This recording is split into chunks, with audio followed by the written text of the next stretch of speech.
মানুষ যখন মিথ্যে স্বপ্ন আর আবেগের মধ্যে থাকে তখন মনে হয় জীবনটা অনেক সহজ, আর যখন বাস্তবতার মুখোমুখি দাঁড়ায় তখন বোঝা যায় জীবনটা আসলে কতটা কঠিন।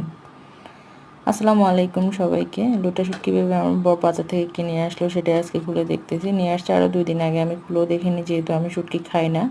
তো আজকে এগুলো খুললাম, দেখতেছি এগুলো শুটকি একদম চিকনা চিকনা লম্বা। তো এমনিতে শুটকি, তার মধ্যে গায়ে একটুকু গোস্ত নেই। তো এইগুলো দিয়ে আজকে ঝাল ঝাল করে একটু শুটকি ভাজি করব, শুটকি ভুনা করব। তো সবগুলো উপকরণ রেডি করে নিলাম আমি, পেঁয়াজ রসুনও কেটে নিলাম। শুটকিগুলো কেটে একটু গরম পানি দিয়ে ধুয়ে নিলাম।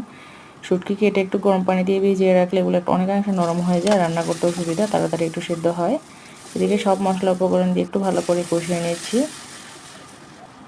আমি এখানে একটু আস্ত জিরাও দিয়ে দিলাম। আস্ত জিরা দিলে একটু ঝাঁঝালো ফ্লেভার থাকে, খেতেও ভালো লাগে। তো সব মশলা ভালো করে কষিয়ে নিলাম যাতে টমেটোটা একটু ভালো করে গলে যায়।